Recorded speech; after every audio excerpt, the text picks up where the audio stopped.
We are into the holiday season, which means for some people, hectic holiday travel could be in your future. So if a flight is on the agenda for you and your family in the coming weeks, how do you get through the dreaded airport security line as smoothly and quickly as possible?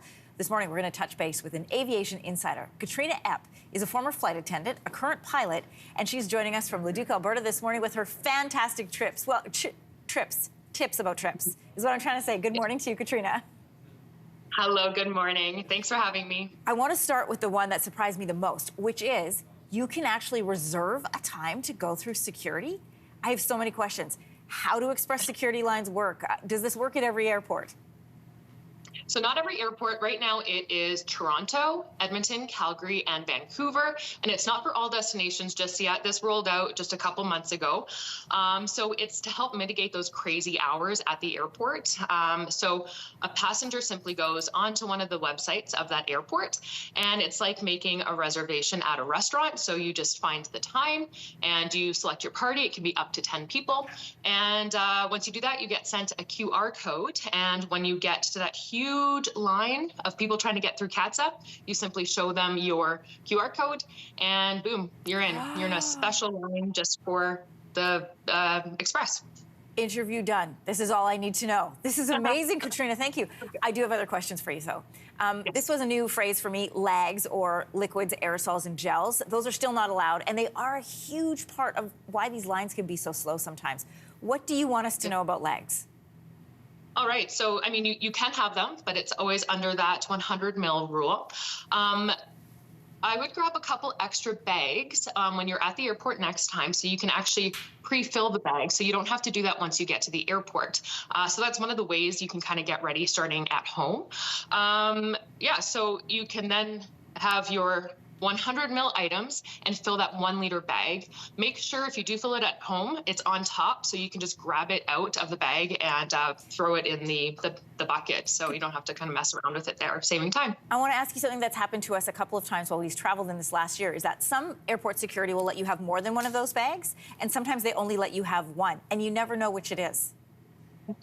So technically it's only one. Each passenger is allowed one bag. I've packed my own Ziploc bag before, and I've been asked to put it in their CATSA bag.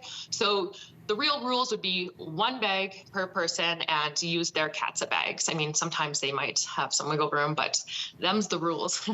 Between makeup and bathroom and washing your face, whatever, it's really hard to get into one bag. Okay, there are some exceptions. Yeah, things like breast milk, for example, and full-size contact solution. What are your tips in terms of getting through security efficiently with those? Yeah, a lot of people don't know, actually, you can bring a large bottle of contact solution. It's considered an essential non-prescription medication, so you can have it. If you are carrying anything that is kind of exempt, like breast milk or kids' food under the age of 2, you're permitted to have more than 100 milliliters, as well as that contact solution. Just make sure that you present it to the CATSA agent, because they might need to do an extra swab of it. Okay. And then you're good to go. All right, clothing, key when it comes to a smooth security experience. I watch people struggle with this all the time. What are your best tips for dressing for success for security? Yeah, for sure. It's, again, one of those things that you can do to prepare from home.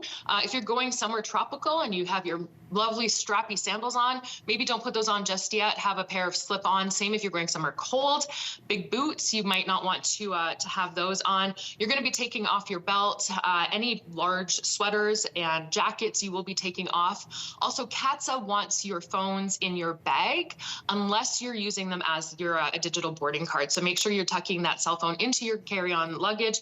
As well as if you have a laptop, we always know we need to present those first. They actually like those width-wise in the bucket. So if you just know all these little tricks, you're going to get through security a lot smoother.